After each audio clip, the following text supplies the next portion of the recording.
So the feast of St. Vincent de Paul today, a great saint in the church. He was born in the 16th century when the church was being rocked by the religious wars in Europe due to the Protestant Revolution. He was from a poor farming family, but he showed a great intellectual aptitude and ended up going to Paris for studies in theology and so on. He was not a saint from the beginning. You hear about very often saints that were wonderful children and so on. They were pious and loved the poor. I mean, he may have had a general spirituality, but he had an irascible temperament. It seems that he had a choleric temperament. He had a bad attitude. He was filled with ambition and was ashamed of his family's poor conditions. His father, actually being a farmer, sold some family property to help pay for St. Vincent's tuition. St. Vincent didn't want to accept it. He wanted to earn his own money because he didn't want to really have anything to do with his poor farming family. And when he did go to studies in Paris, he spent his time kind of going around the levels of the upper nobility and high society and high class, and kind of always aiming to be higher than his state was at the time. And, we might think of the religious wars between Protestants and Catholics at this time. It was awful. These religious wars it was an ideological war down to the very level, down to the individual in society.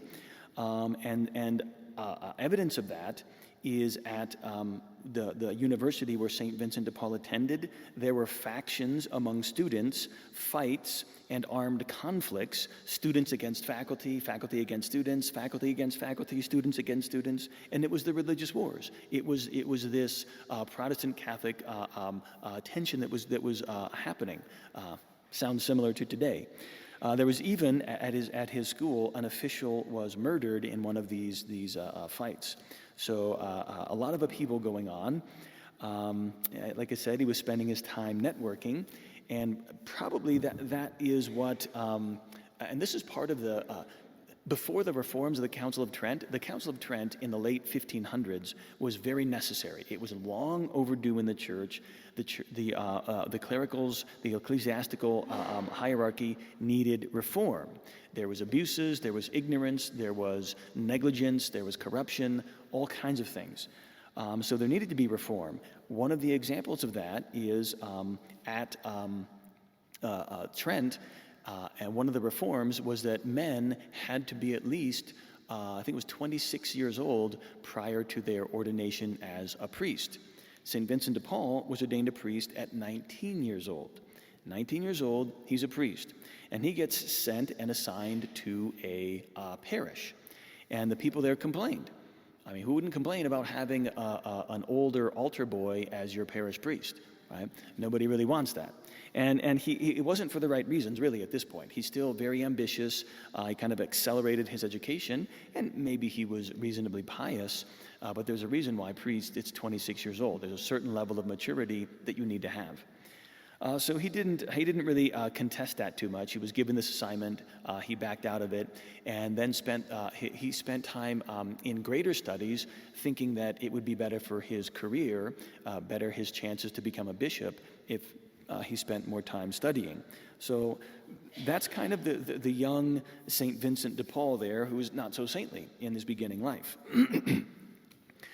He finished studies sometime around 1604, and he is traveling overseas to manage or to finalize some property sale that his family had done or he'd gotten into. So he's kind of stepping out into financial endeavors. Well, this is the great mercy of God, and what was the beginning of his conversion from kind of a worldly ecclesiastic who could have very well have been part of the problem to St. Vincent de Paul. This is what happened. He had an experience. Wasn't an experience on his pilgrimage. It wasn't that he went to Jerusalem and prayed at the tomb of our Lord. And he was kidnapped and became a slave for 2 years. He was enslaved and treated like property. And that is what affected his conversion, in that he realized this is how my life could end. Because he was enslaved for 2 years. He didn't know when he got enslaved, it was going to be for 2 years. He's like, this is it. This is the end of my life. I've wasted my life. Where have all my ambitions gone? I was ashamed of my family, and now where are they? They would love me. They would love to save me. They would take me back. They're nowhere to be found. Where are all those noblemen I hung out with? What has all my ambitions gotten me? Right? Those are the thoughts Vincent de Paul would have had, realizing his mistake, wasting his life up to that point. But he was bought and sold over the course of 2 years, I think a total of 4 times. And his final master was a former Catholic priest who had apostatized. In fact, his master had been in his same position. His master had been a slave. He renounced his Catholic faith and became a Muslim so that he could be freed. Because Muslims, if you became a Muslim, they would give you your freedom. So this former Catholic priest who had renounced his faith, had become a Muslim, now was married, not just to one, but to 3 women. He had 3 wives. St. Vincent de Paul converted one of them, one of these wives of this former Catholic, and the wife was so convinced of the truth of the faith, she began to upbraid her husband for having left behind his faith. I think with the result that this man ended up reconverting, and he, along with St. Vincent de Paul, took him back with him to Europe, and then gave him his freedom. So that is how Vincent de Paul was rescued from slavery. History could have been very different had that not occurred. Had he not been enslaved in the first place, and had he not held on to his faith and used it rather than apostatizing like this other individual, he kept it and reconverted him. In any case, after his release, he continued his studies in Rome, right? That's basically what he'd been doing until his life up to that point of being a slave. He'd been studying. When you don't know what to do what you know. So he went back to studying. And because of his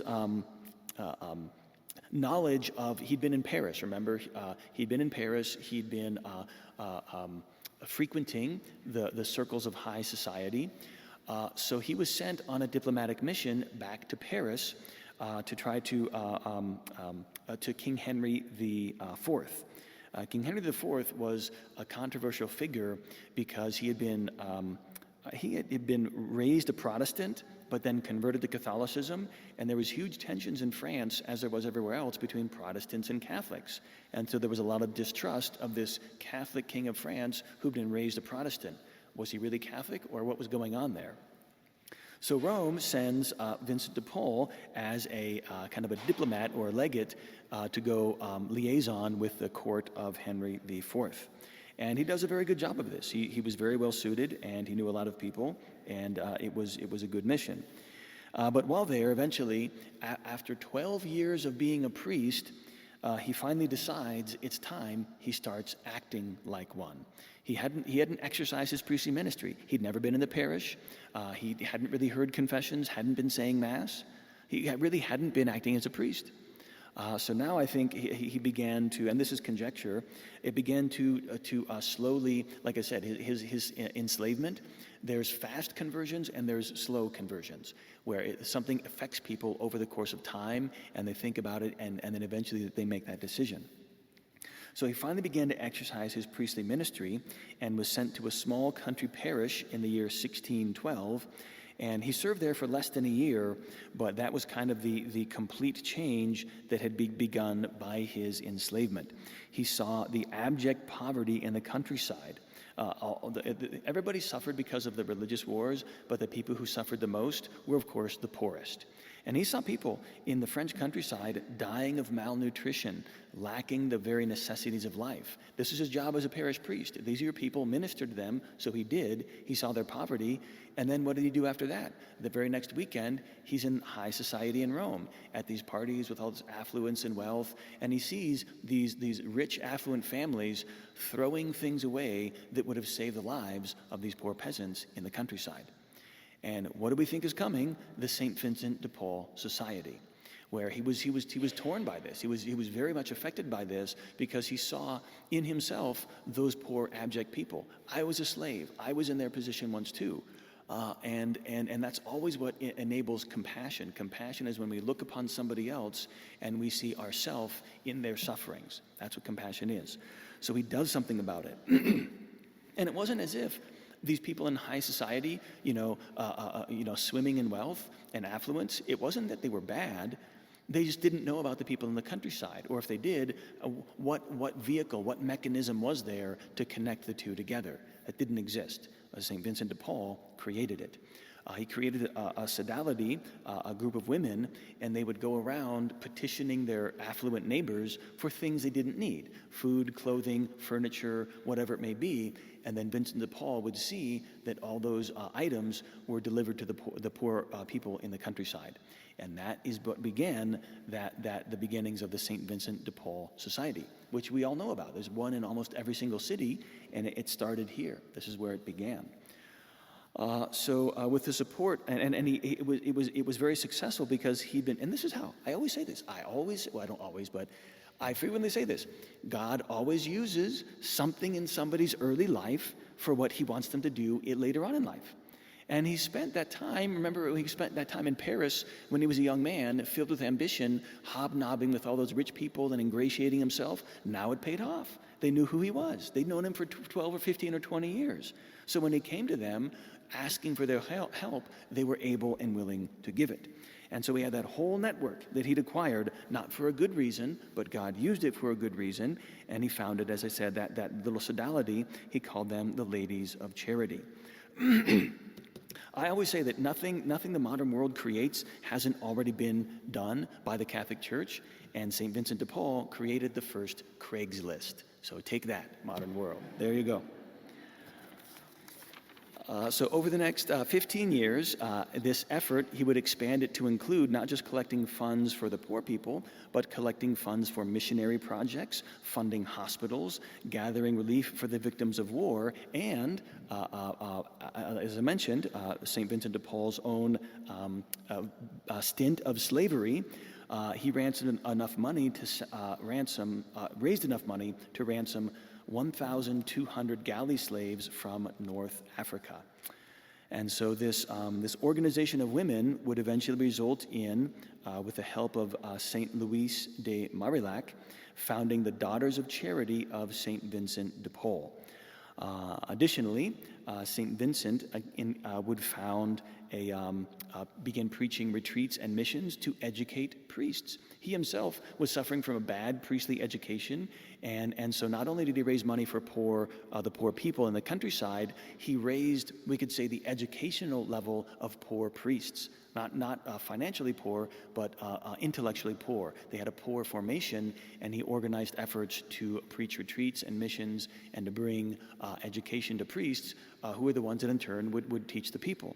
So a great amount of effort went in by St. Vincent de Paul, and his efforts were instrumental in establishing proper seminary education, and he would end up founding the Vincentians, which would be spiritual directors. The Vincentian fathers would offer spiritual direction in 53 different seminaries in France. Now, I mentioned earlier about the Society of St. Vincent de Paul. So he inspired that. Of course, he founded the Daughters of Charity. He founded the Vincentians. But it was another young man, Blessed Frederick Ozanam, who had a devotion to St. Vincent de Paul. That is how the St. Vincent de Paul Society was started. So that what we know today in every city, that's the efforts of Blessed Ozanam. He founded that, but it was because of the work of St. Vincent de Paul himself and his efforts that the St. Vincent de Paul Society became so widespread. So just to make that distinction.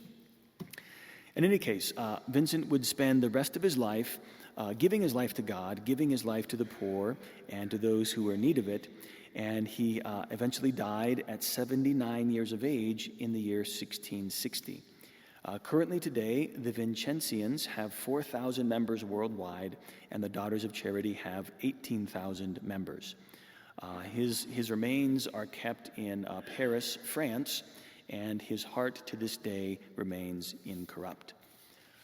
A wonderful story of a saint, St. Vincent de Paul, a wonderful example of charity.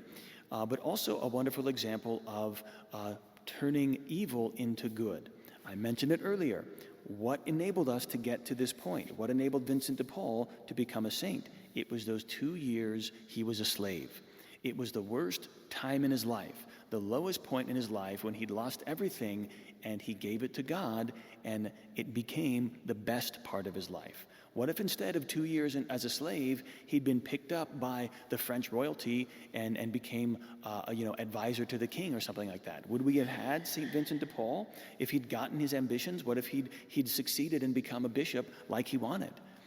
That would have been terrible for Vincent de Paul. That would have been absolutely terrible, and for the rest of us.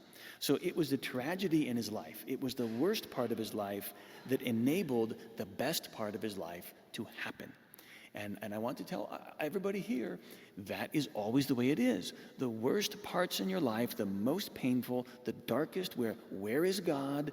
That is your opportunity to become a saint.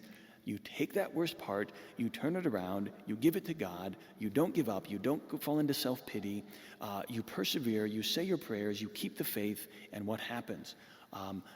God brings you out of it a saint. And it may not be that you actually leave that dark part of your life. Who knows what happens? So many people lived and died as slaves. The Hebrews, for example, in Egypt, right? There were 400 years slaves in Egypt before they were rescued by Moses, right? And that is given to us as an example. But it is also examples like this to where we know there's always hope, even if not in this life, in the next. Another example, St. Josephine Bakhita. She was enslaved in I think it was the 1800s. And she was treated terribly. She was tortured by her captors. She was abused in every horrible way you can possibly imagine. Eventually, because of her slavery, she was sold to a family in Italy. They gave her freedom. She eventually became a nun and a sister. And she was asked later in life, what would you do if you ran into the people who enslaved you today? What do you think she said?